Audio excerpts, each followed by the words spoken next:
Good morning, ladies and gentlemen, and welcome to this webinar on business financing options during the COVID-19 era. My name is Larry Bernaski, a regional manager with Enterprise Florida, and it is my privilege to serve as today's moderator. On behalf of our presenters, our sponsors, and Enterprise Florida, we all want to tell you how grateful we are that you've decided to spend a little time with us this morning. Before starting today's program, allow me to address a few housekeeping items. Number one, this webinar is being videotaped and will be available on our YouTube channel. Second, we will be happy to provide you with the presentation slides. And third, that we ask that you hold your questions until the Q&A period at the end of the webinar. Finally, you'll notice that your microphones are muted for this webinar, and you will be able to submit your questions during the Q&A feature at the end of the event. Excuse me. Next slide, please. I'd like to begin today by thanking our sponsors for the event: the Florida Small Business Development Centers, the U.S. Commercial Service, JAXUSA, and the Exim Bank. Each offers an invaluable service to area exporters, and the state of Florida is fortunate to have such resources. Next slide, please. On today's agenda, you'll note that we have subject matter experts from organizations within the Florida Finance Network.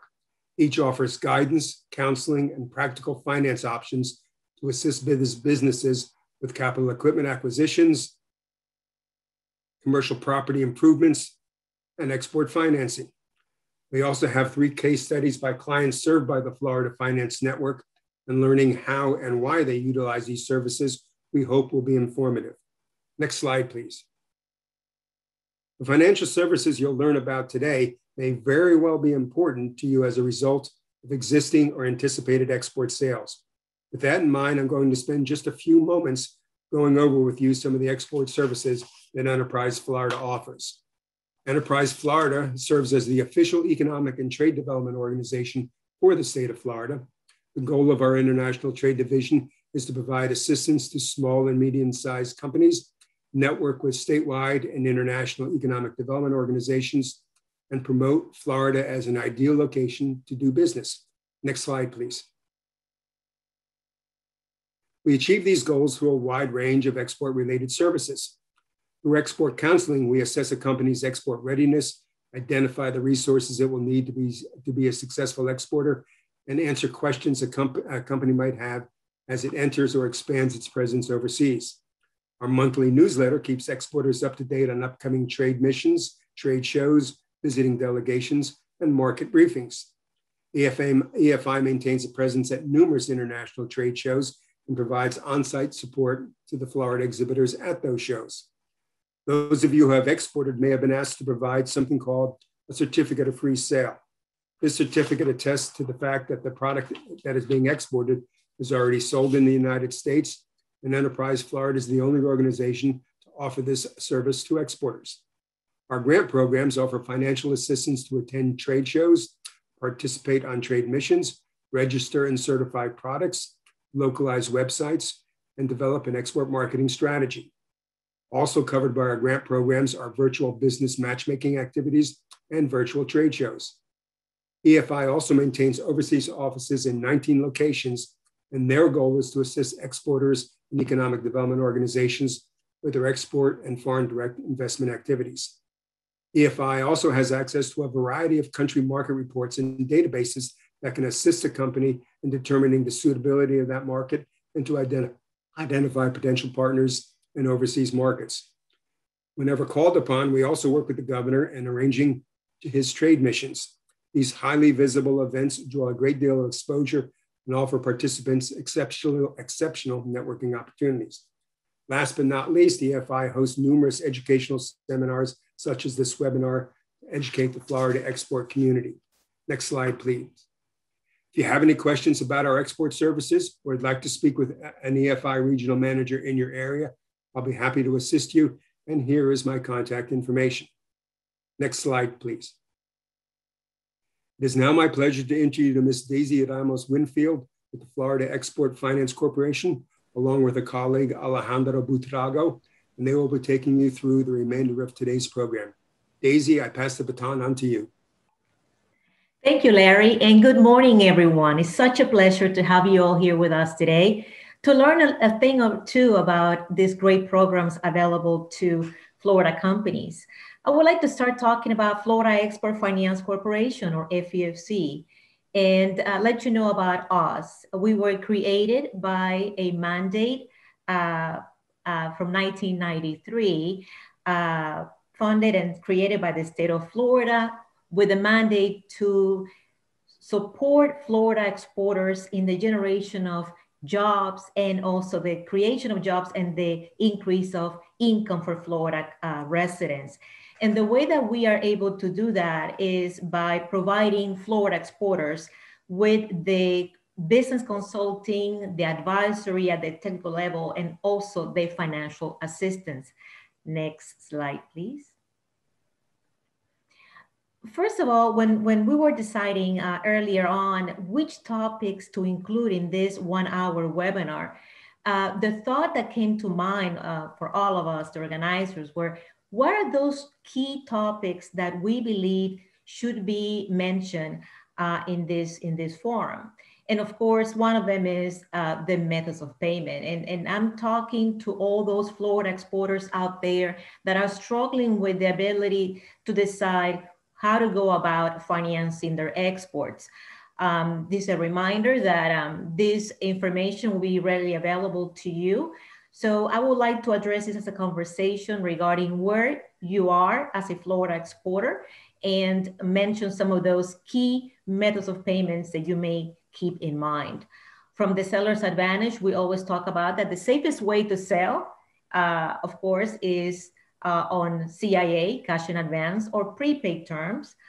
Typically, that's how we all Florida exporters initiate their business. But in order to remain competitive in the marketplace, especially in the international marketplace, and in order to consider growing the business, that's when Florida exporters may have to decide to move away from just CIA, cash in advance, or prepaid terms into other ways to generate business. Confirm letters of credit, if you want it confirmed by a US bank, letters of credit on confirm if you trust the foreign bank that your foreign buyer is utilizing, documentary collections, and of course, open account. Typically, open accounts are dedicated to those foreign buyers that you may know very well. On the opposite side of the coin, when you are the buyer, of course, you want to be on open account, as you want to have the ability to sell the product and repay it without affecting your balance sheet. The number 2 option will be documentary collection. Number 3, letters of credit. Number 4, confirm LC, meaning confirmed by US bank. And of course, cash. We all want to keep our cash as long as we can. Next slide, please. I included a couple of definitions out there for those new to exports that may be listening to us today, just for you to become familiarized with some of those terms regarding the letters of credit that your foreign buyers may be trying to offer to you, or you are already working with them on some of these types of banking instruments. I included the revocable, the irrevocable, the confirm, the unconfirmed, and the back-to-back. Just want to touch real quick on what it means in terms of risk mitigation and risk management. Typically, the irrevocable letter of credit is the one that any Florida exporter would like to negotiate with a foreign buyer, as the irrevocable aspect of this banking instrument allows you to protect yourself, and it will require the agreement of the 4 parties involved in the transaction, meaning you, the Florida exporter, your foreign buyer, the bank of the Florida exporter, and the bank of the foreign buyer. However, statistics show that the revocable LC is the one that we see the most, typically because it's more affordable for a foreign buyer to present a revocable LC. Confirm, meaning confirmed by US bank. You want to have that ability to sleep at night to know that a US bank is protecting your interest. Unconfirmed, typically also known as advice, is when you may have the information from the US bank that the letter of credit is legitimate, but such US bank is not committing to pay on it. And of course, the back-to-back, which is the typical letter of credit that we see for companies that are in the business of performing construction or some type of job that requires either an extension of the contract or a combination of different steps where performance will be evaluated in order for the LC to be paid. Next slide, please. We also see often the revolving credit, the transferable, assignable, the standby, and the red clause. Keep in mind that as a Florida exporter, if a foreign buyer offers to you a letter of credit that is assignable or transferable, also known as endorsable, that will give you the ability to pass that LC to your supplier or to your bank in order to monetize it or negotiate it into cash, and your ability to also pay your supplier or your raw material in advance. The standby is typically connected to future obligations. We see a lot of standby letters of credit, also known in some industries as performance bonds. It could be a bid bond, or it could be a completion bond or a warranty bond. And for specific questions about bonds, you can always reach me. My information will be shared at the end. Last but not least, the red clause. The red clause, it allows you to negotiate that LC for larger orders or contracts. It might be a connection with a contract that may require more than 12 months to be completed, or it could be that is one of those letters of credit where you may have to subcontract other players into this contract, and the work must be presented in phases or stages. Next slide, please. I would like to touch real quick about us as a business incubator, as an instrumentality of the state of Florida, but most importantly, as a provider of solutions, recommendations, and ideas to our Florida exporters. We do have a set of guidelines. We do work with companies that are registered, incorporated in the state of Florida, and they are shipping from the state of Florida. Companies that meet the definition of SME, less than 250 employees and less than $6 million in net worth. And the equity owner, principal, or CEO, majority owner of the company must sign the FEOC application and the documentation that entails in order to obtain a credit facility with us. We do work with Florida exporters that do have purchase orders, meaning foreign orders, and they are in need to finance those orders. Whatever that definition may be, it may be paying the supplier, it could be buying the raw material in manufacturing the product, it could be the necessity of WIP or work in progress of funding, work in process funding, or it may be just to transact a simple transaction with a supplier as a trading company or distributor. We also require that the transaction must meet the definition of what we call short term. Short term is less than 12 months at FEOC. We offer loan guarantees up to $500,000.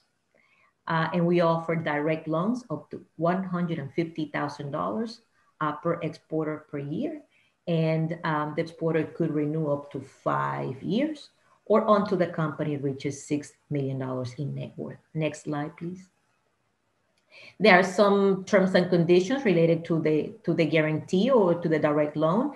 A guarantee means a promise to pay. So we guarantee 90% of a working capital loan made to a lender. We do work with a network of banks and non-bank lenders alike. And we also offer direct loans where we are the lender in place. And there's not an organization in between FEOC and the exporter. We do work with what we call the coverage or mitigation of risk on the post-shipment side. So Florida Export works the pre-shipment cycle, and we do require to have a mitigation of risk on the post-shipment cycle. And we work with commercial credit and political risk insurance policies. They may be from Exim Bank, I'll talk about it in a second, or it could be from the private sector. And all payments from the foreign buyer must come directly to the lender via a lockbox or a secure account. Next slide, please. Regarding the transaction guidelines, as I said before, we do work with loan documentation. We work with commercial documentation from the lending network, and we also we also ensure that the loan amount will not exceed the cost of the goods sold in the transaction. Next slide, please. This is a quick example of how a transaction will look like with Florida Export. I use the $100,000 example, round numbers, assuming an 80% cost of goods sold, and then we guarantee $72,000, and the lender will take a risk exposure of $8,000. Next slide, please. We do work also, as I said before, with CILCs, confirmed irrevocable letters of credit, post-shipment insurance, and of course, we work also with 5A rated foreign buyers where we may not need insurance on them. Next slide, please. The application is simple.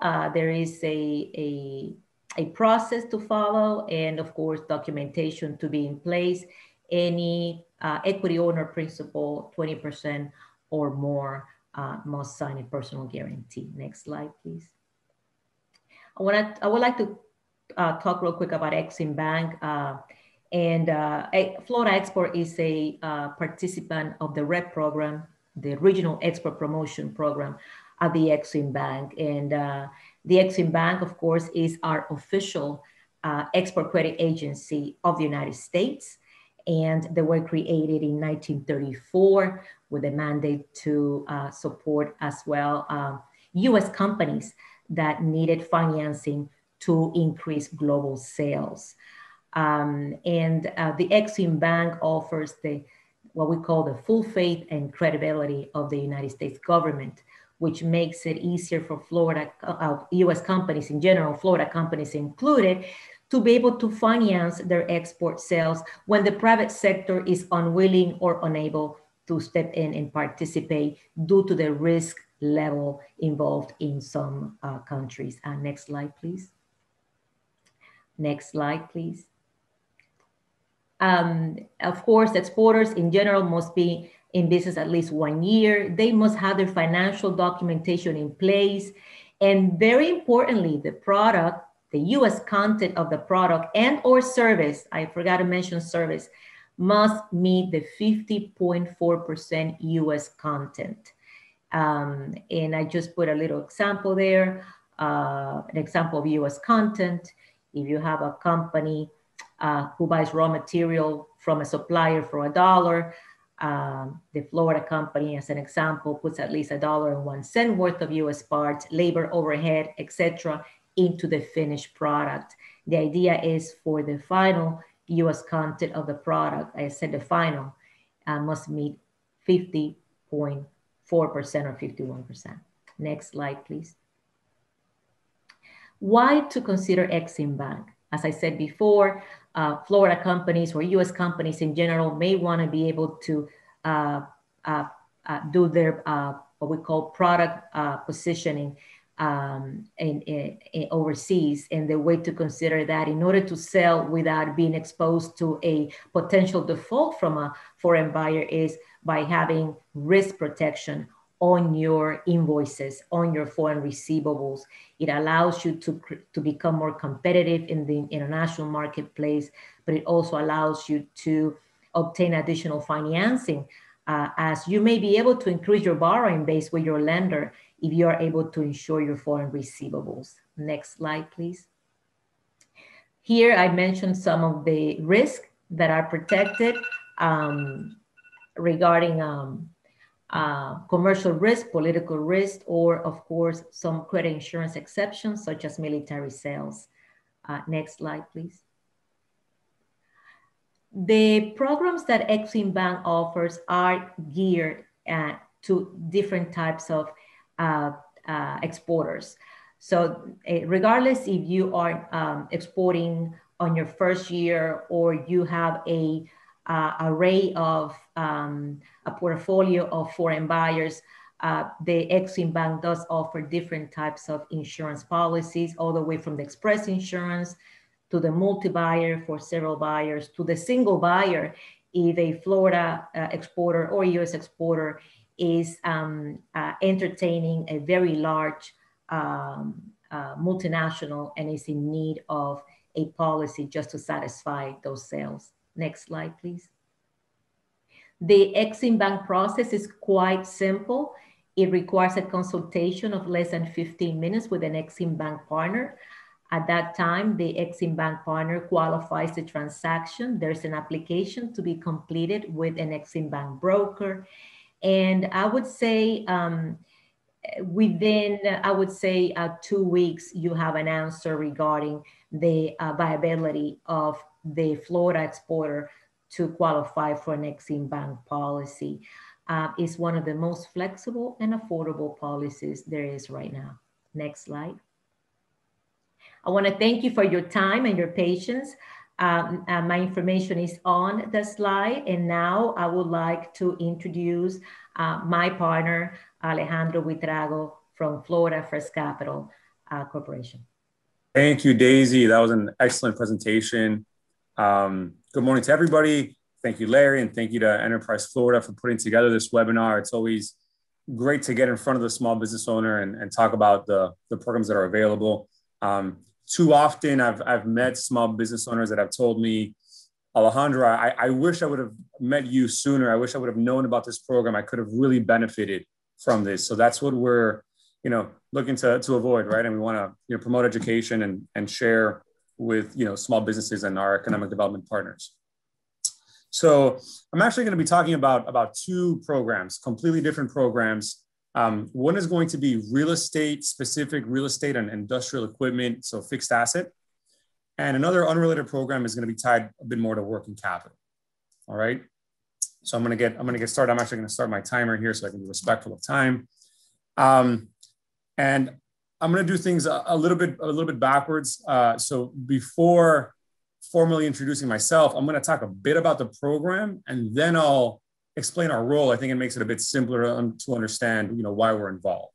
So I want to put on, our real estate and fixed asset hat right now. And I want to start off by saying that when I talk about real estate, these are small business loans, right? So these are not for investment purposes. So none of this is for multifamily or to purchase real estate to develop, residential real estate or anything like that. This is for businesses that are looking to acquire real estate in which they will operate inside of. So if we can move on to the next slide, please. So here I have my initial slide that talks about 90% commercial financing and some details about the program. But I think before going there, I'd like to set the benchmark and understand what's available in the marketplace outside of these programs, right? So what will small businesses find in conventional lending?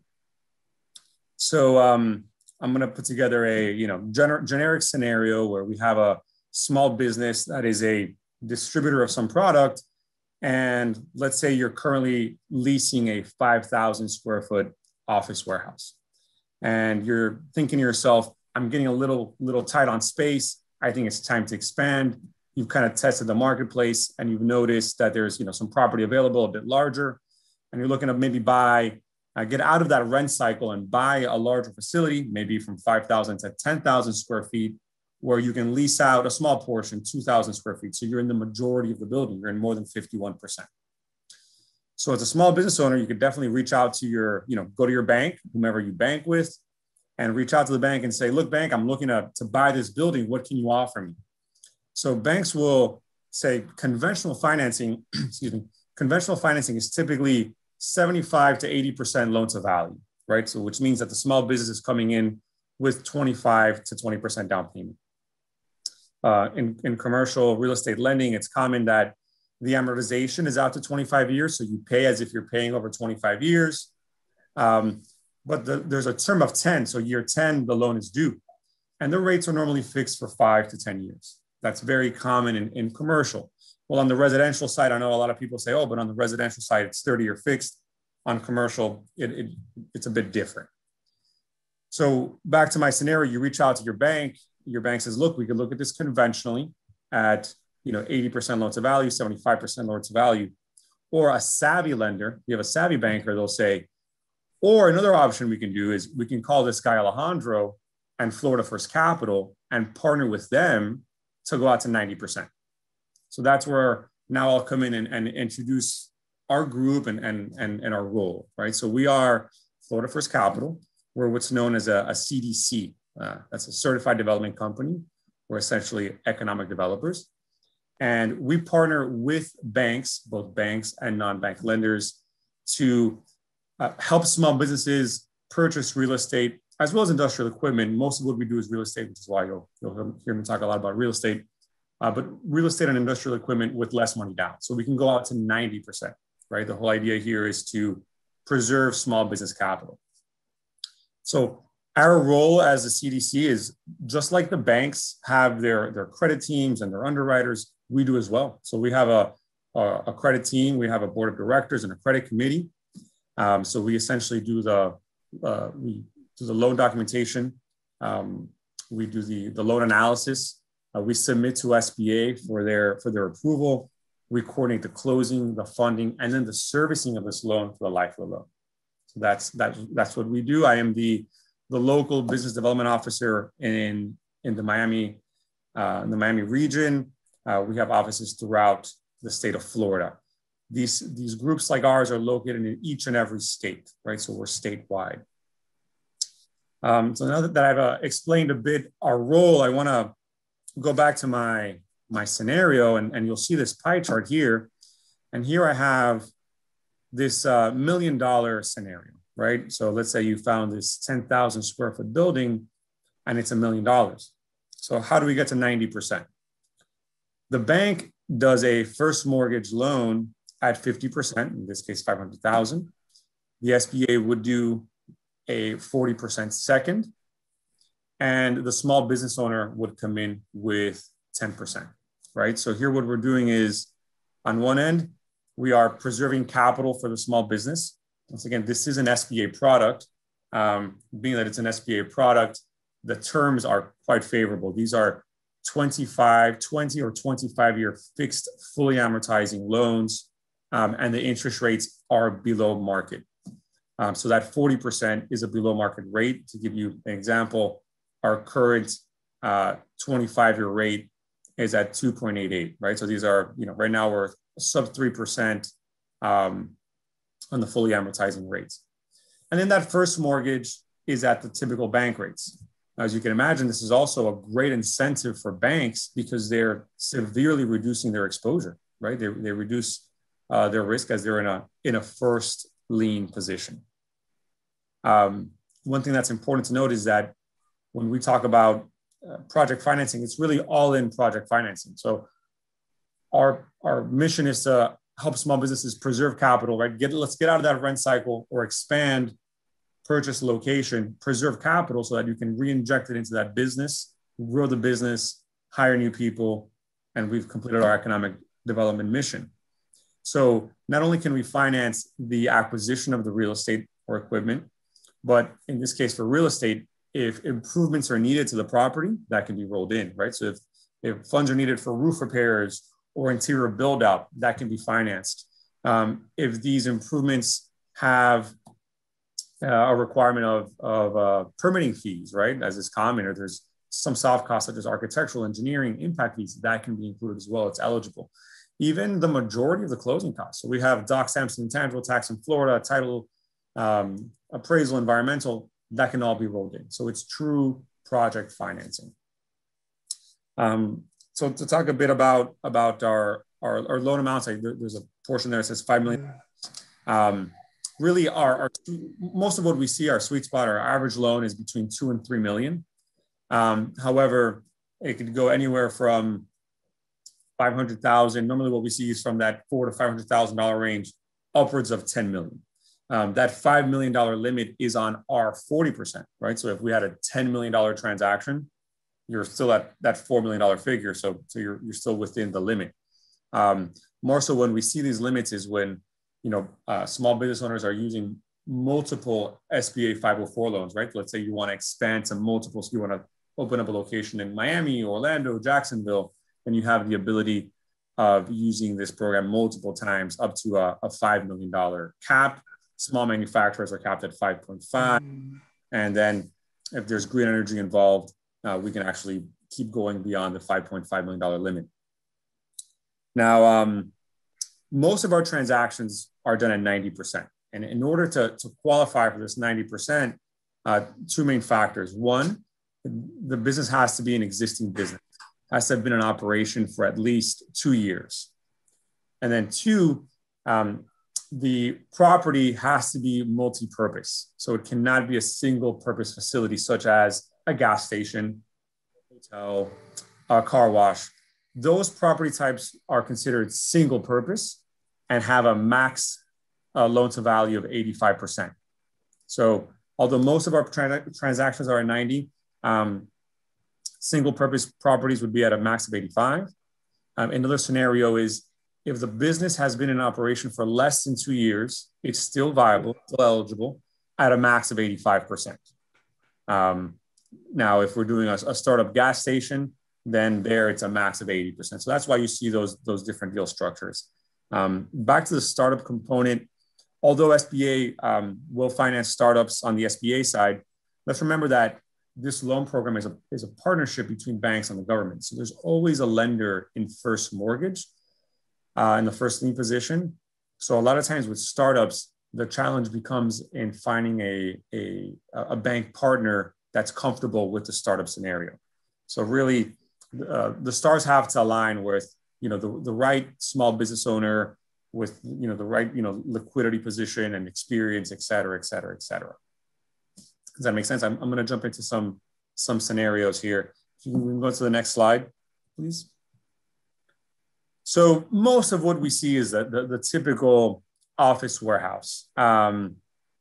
Medical professionals love this. So we do a lot of office condos, attorneys, CPAs on the legal side. But a very common use for SBA lending has become land only for business use.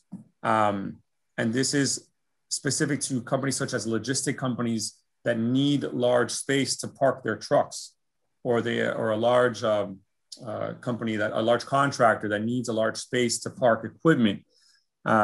Given that conventional financing methods usually require a 50% down payment for land only, going SBA and putting only 10 is really making it possible for these business owners to actually purchase their property and get out of that red cycle.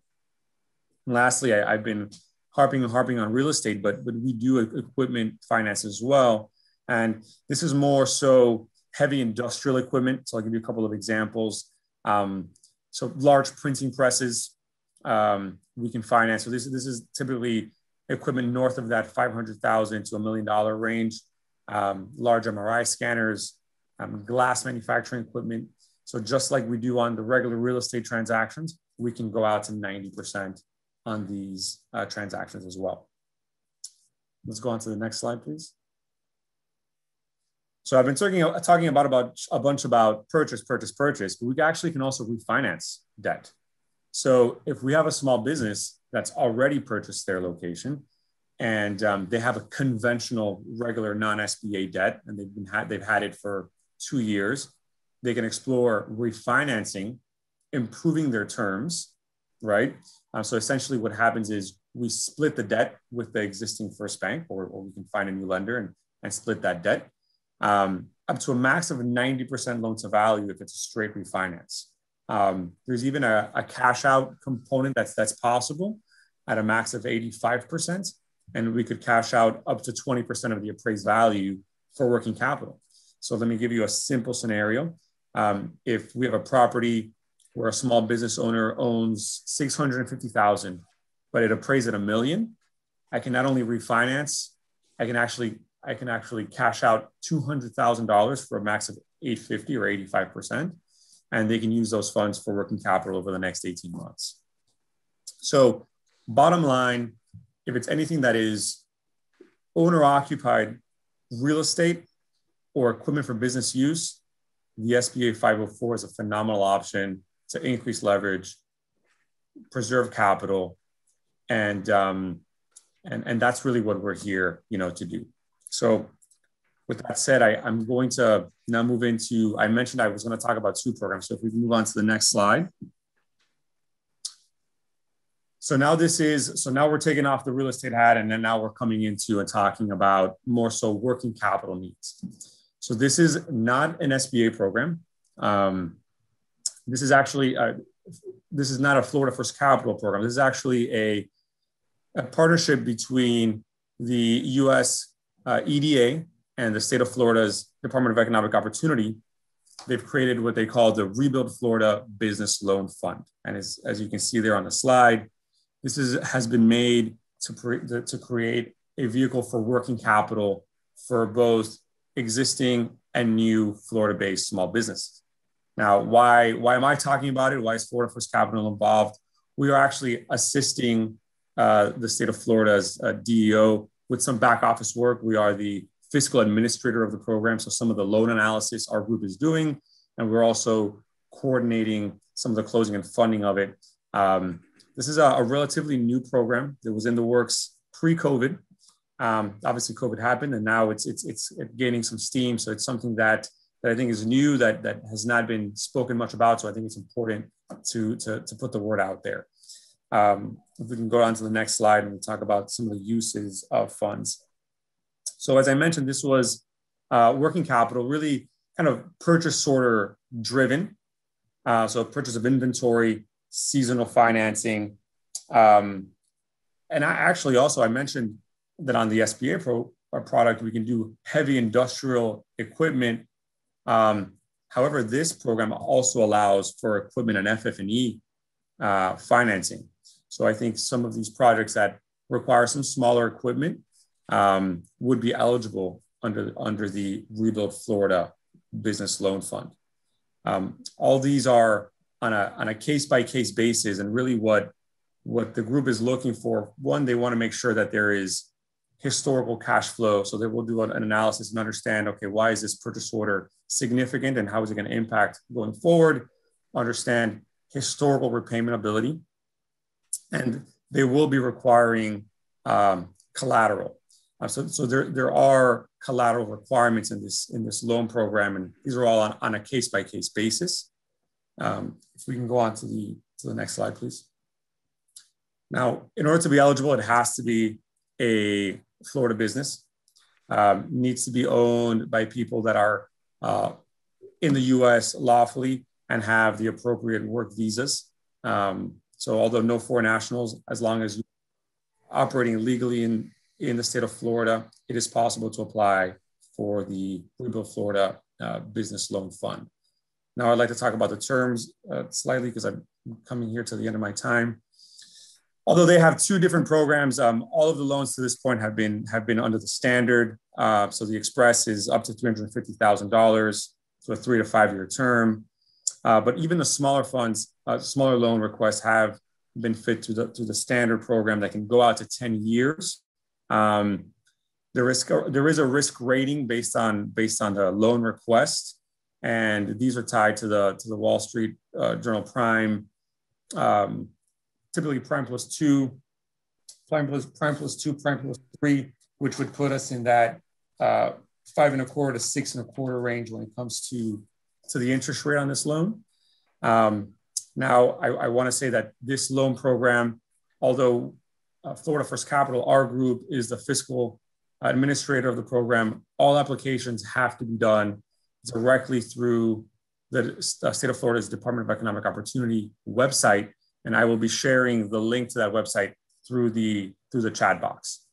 So that all has to be done online, and I'll share that link. Where you'll see further detail, and if you feel you meet those parameters, feel free to apply online. If we go on to the next slide, because I've gone over a bit on my time. I wanted to share here here's our map of counties served, and we've actually recently expanded into Alabama and some and some counties in Georgia. As I mentioned, I am the Miami-Dade contact. We have a phenomenal team located throughout the state. So I encourage you to go on our website, find the right business development officer in your region, and reach out with any questions you may have. So that wraps up my portion of the presentation, although I do want to mention we have some phenomenal case studies, and I'd like to now pass it on to Daisy Ramos so she can introduce her guest, and I'll go ahead and introduce Natalia. Go ahead, Daisy. Thank you, Alejandro. Great presentation, great programs available for Florida companies. And we have saved the best for last. Between Alejandro and I, we have a combined 37 years of experience with all these programs. However, where I think the value lies is in getting to know these companies and the owners, the business owners behind the companies that have been assisted or they're being assisted right now by Florida Export and Florida First Capital. So it is an honor and a pleasure to introduce three great companies, Two Lions Aerospace, Paradigm, Parachute and Defense Inc., and of course, Bella Blossom. I would like to start with Two Lions Aerospace LLC and its CEO and president, Mr. Mike Canteef. Mike? Good morning, everyone, and Daisy, thank you for this wonderful first-class introduction. Thank you so much. And like Daisy said, my name is Mike Canteef, president and founder of Two Lions Aerospace. We've been around since 2014, and pretty much what we do, we buy and sell spare parts, aviation spare parts, and resell them to commercial airlines all over the world. We also do have a division that sells aviation spare parts to the US Armed Forces. Now, as far as how we got to get connected with Daisy, because we're an exporter, we predominantly sell US made parts, Boeing airplane parts, to countries in the continents of Africa, Asia, and a little bit of South America. And so before I get a little deeper, what I do want to tell you is, just like you, as a participant, I heard all this stuff and I saw all these numbers. I was confused, intimidated, and frankly, not confident that I would qualify for any of this stuff. However, I could tell you that going through the process myself, if I can go through it, there was not a person that was more confused than me, so can you. And I could tell you that Daisy and her team took me by the hand as many times as it took until I got more familiar with the process, until I was comfortable enough to participate in the process.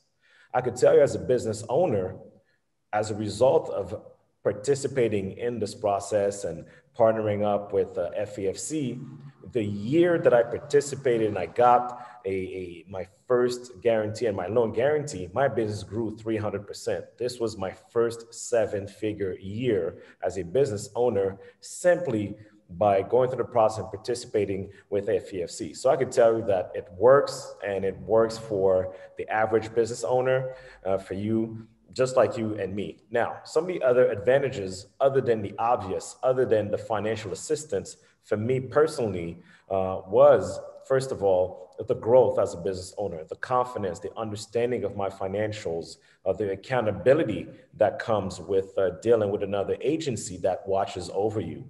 Another advantage is the networking opportunities. Not only will you be connected with other businesses or business owners that are participating in the program, but also you will participate with other agencies and participate in some of their programs.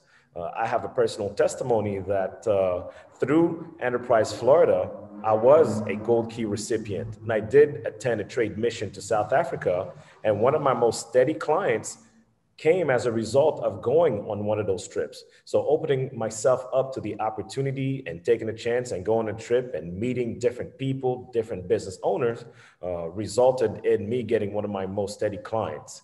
The relationships that you build with the different people. Also from a business owner, what happens is the interest rates and the terms a lot more favorable.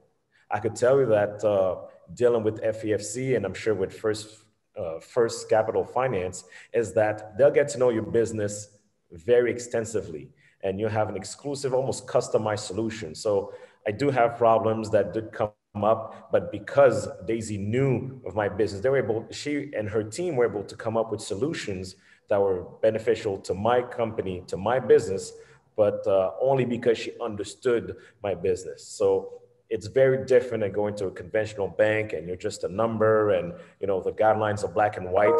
There is some flexibility that comes with that. And before I leave also, I could tell you on a personal level, the personal relationship that I've developed with all of these team members is something that goes far beyond the business.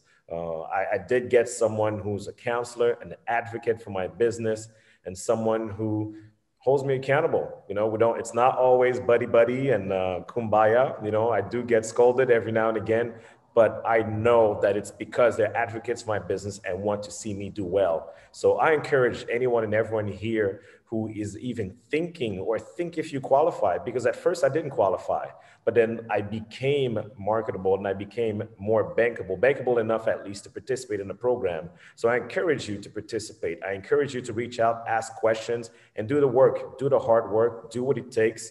And you'll see that your business, your team, and your state will all be grateful for it. So that's my time. Thank you all. And I would like to introduce the next person, and thank you again. Thank you, Mike. We're very appreciative of your commentary. Our next guest is Paradigm Parachute and Defense, Inc. Its CEO, Mr. Aaron Nasseruk. Aaron? Morning, my name is Aaron Nasseruk. I'm the co-owner of Paradigm Parachute and Defense, Incorporated. We are a service-disabled veteran-owned small business, and we manufacture military-style parachutes and associated defense products for both government and commercial customers, both foreign and domestic. We also focus on combining and integrating all the support elements required for aerial delivery operations. That's everything from manufacturing the parachute systems to the equipment associated with the aircraft, and also mobile training and services teams as well. And we'll have the ability to expand in the next year and do personnel parachute applications and also some commercial space applications. So it's going to be very exciting. We're based in Pensacola, Florida. We have an 18,000 square foot facility, just over 30 employees, over 60 machines, and we are well on our way within our growth plan and what's turning out to be close to $6.5 million in backlog contract sales into 2022.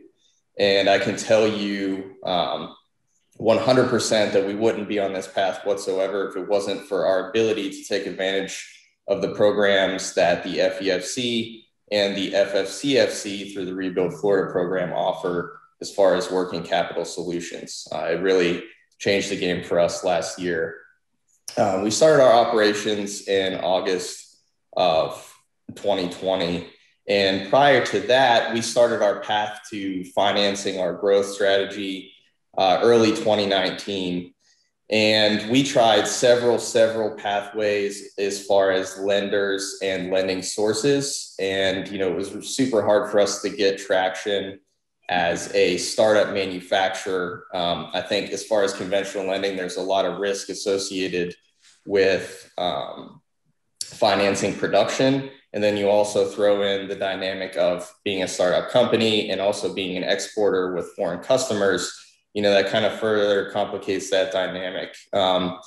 We started to gain some traction early 2020, but then whenever the pandemic happened, a lot of actually conventional lenders just stopped doing commercial lending products altogether, fully to support PPP and EIDL lending, which, as it turns out, we also weren't eligible for due to being a newer company starting operations officially in 2020. So we continue to work through that, and also working with some consultants at the SBDC group related to the University of West Florida, and also the Veterans Business Outreach Center of Florida based in Panama City. They actually passed some introductions on our behalf to the FEFC initially, And that's how we started to learn of what their export program had to offer. And for both the Rebuild Florida and the FEFC programs, you know, the benefits were phenomenal. And I can tell you, really, in the state of the lending economy due to the pandemic, it was really unprecedented. I think from starting the process to finish, both processes were pretty much less than 30 days. So it's pretty incredible. Thank you so much, Aaron, for your feedback. And Aaron explained something that we missed. You may be able to apply to both programs, the FEFC program and also the Rebuild Florida program, or you may be able to apply for the FEFC program and the SBA 504 program. Alejandro and I are co-located in the same physical space in South Florida, but as he mentioned, we do service the Florida community at large. One program does not exempt the other one. So thank you so much for adding that piece, Aaron. Last but not least, Alejandro, will you do us the honors? Absolutely, absolutely. So I'm going to go ahead and introduce Miss Natalia. Are you there? Good morning to everybody. Thank you very much for inviting me. It's an honor. No. I am a fresh cut flower importer based out of Miami. I've been in the flower industry for 21 years now, going to 22. I started as a salesperson at a farm down in Colombia. I'm Colombian. And I started moving my way up in the industry until I moved to the States. I started my own company 8 years ago. We import from over 7, 8 different countries around the world. We distribute through all the United States and Canada. We carry a very wide range of varieties of flowers. So I had been planning probably for the past, well, before COVID, for 2 years to purchase my own building. That was always my goal. But I'm a very conservative person. So first, I started in a very small office. Then I moved on to a 3,000 square foot warehouse that I was leasing. Then I didn't fit there after 2.5 years. And then I moved to a new warehouse of 10,000 square feet, which I had been leasing for 5 years. And as we were approaching to the COVID situation, I was starting to look for warehouses to purchase. Little did I know that COVID was going to really benefit that situation for us to make the final decision to purchase, because thank God I had a really good relationship with our bank. That is very important to know. We are a very organized company when it comes to financials, so we were prepared basically to attack the situation in the best way possible and find the best lending solutions for our company.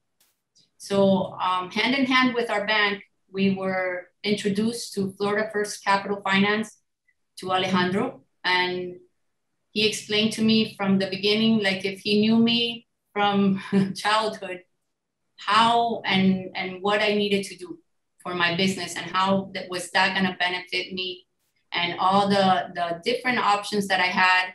I asked the simplest questions that probably for any business owner that has never done a loan like this would ask. And I know it's a little bit nerve-wracking at the beginning, but I would drive Alejandro nuts and the bank as well. And it was very satisfying to find a good team of experts to support us. We did purchase a 20,000 square foot building. We're very happy in our new building. It has been tremendous for us because we were fortunate that even though at the beginning of the pandemic, we were very affected because all of the events and important gatherings were suspended totally. Our business was completely paralyzed. So we didn't know what was going to happen. And then slowly it started picking up. And now we are extremely busy. And if I didn't have this warehouse now, I would have probably not been able to manage. We've grown about 30% our sales in the last year. So I just wanted to if you want my best piece of advice, is be prepared. Know your costs of your operating expenses, do your numbers well, have your financials, and as soon as you're ready, make the call. And to me, this was the best moment to do it. I don't think I would have gotten those rates anywhere else or in any other time. So that's pretty much it. Thank you. No, thank you, Natalia. It was an absolute pleasure to work with you. And I think Daisy would attest that a lot of time it goes both ways, right? So, on the lender side, make sure we explain everything and walk you through, but also on the small business owner side, to be able to be so organized and diligent and providing the documentation requested. So it was such a pleasure to work with you. Thank you so much, Natalia. Thank you. Next slide, please. All right, thank you, Daisy, Alejandro, Mike, Aaron, and Natalia for your presentations. We will now open up the floor for questions from the audience, and you can just submit them with the Q&A feature here on the webinar.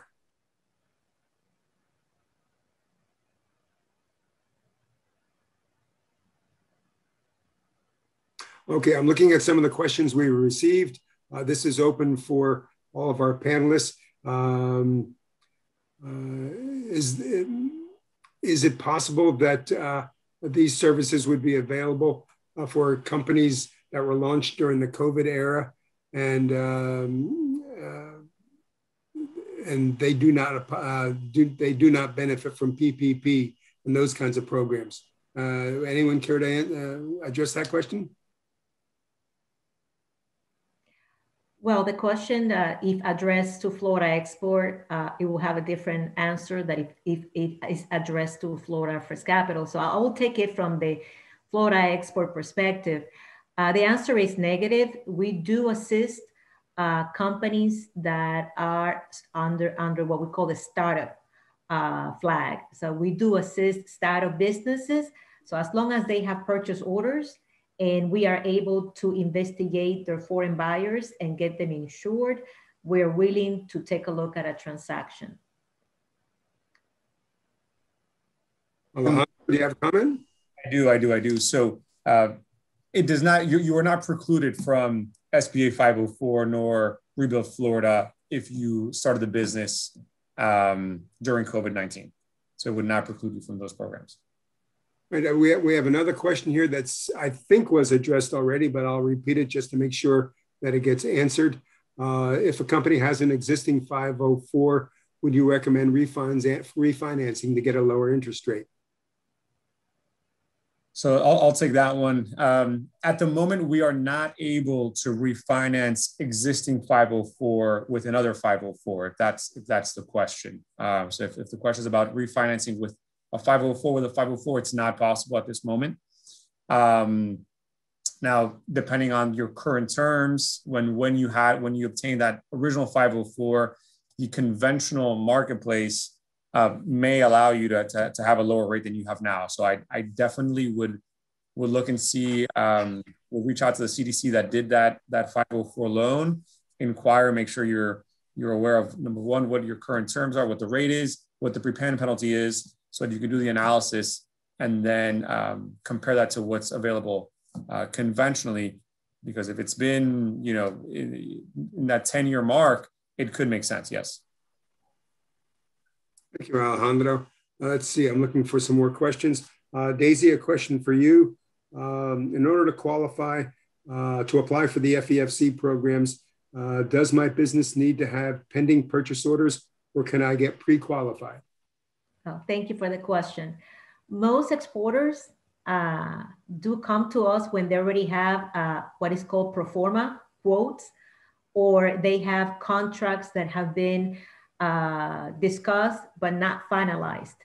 And that way they are able to apply and get pre-qualified before they sign the final contract. Others, they just like to come early and see if they're able to qualify and be ready. We don't perform the closing of the loan until we have the purchase order, because for funding, we need to have a purchase order. Thank you. Thank you, Daisy. Natalia, we're not letting you off the hook quite yet. We still need your services. A question came up. What did you find was the biggest advantage of the SBA 504 program? Well, the biggest advantage for me was the financing of the closing costs, because I had to put down my 10%, and then there's also moving expenses. We have coolers because we have to refrigerate our coolers. So I had a lot of expenses on top of what I had already planned for when purchasing a building. So the fact that they were able to finance most of my closing costs really helped us and helped us plan better for that move. And that I think that was the best. That was the easiest for us. Thank you, Natalia. Thank you. Mike, we've got a good one for you here. Mike, are you ready for something that'll stretch you a little bit? Always, Larry. The continent of Africa is a large and coveted market, yet unknown to some of us. Can you share some best practices on how you have protected your business from the inherent risk of exporting to Africa? Absolutely. And yes, I think the fact that Africa is an unknown continent and feared, that was a competitive advantage for me. And reaching out to different companies in that region was definitely beneficial for me. Now, how I protected my business was a combination of two things. Number one is I followed pretty much the guidelines of the Exim Bank. So if Exim Bank was wary of doing business with a particular country, then if it's good enough, if that list is good enough for Exim Bank, then it's going to be good enough for me. So I stuck with countries that were approved for the most part. And then B, again, with the help of FEFC, we did have research, and we paid for a little bit of background and credit checks and references of the various companies that I was dealing with. And again, if the credit check came back negatively, that's not a company that I would deal with. Or if I did deal with them, then would turn into CIA cash in advance or prepaid transactions. So these are the two ways that I was able to navigate dealing with foreign unknown countries. Thanks, Mike. Aaron, are you still with us? Yeah, I'm here. Oh, okay, Aaron. Question came up. Do you have any recommendations that you would provide to exporters in preparation to finance government contracts? Sure. I would just say, and we kind of did this through our financing approach, going through the gauntlet of several different funding sources and lending sources, have your business case and your business plan squared away, have your financials and projections squared away, because it's going to make the process that much easier when it comes to getting the financing quickly in order to support your order. And also, I would encourage everybody to look into, the local or state level programs that might be out there. It can be intimidating at first, especially when you ended up talking to as many lenders as we did initially. But I think it definitely would be beneficial, and there's a lot to take advantage of. Appreciate that, Aaron. We have time for one more question. We're always looking to be mindful of people's time. We know it's an important commodity that you have. The last question is for Alejandro, and that is, does the 504 loan program have any prepayment penalties? Larry, it does. On the SBA piece, so remember, there's two loans. The bank's first mortgage, each bank is different, right? So that's something that the small business owner can negotiate with their lender on the first. However, that second 40% does have a prepay. It's a 10-year prepayment penalty, and it's tied to the rate, to the debenture rate. So to give you an example, the most recent rate was just about 1.5%. So on your standard $1 million loan, prepayment penalty year one would be about $6,000.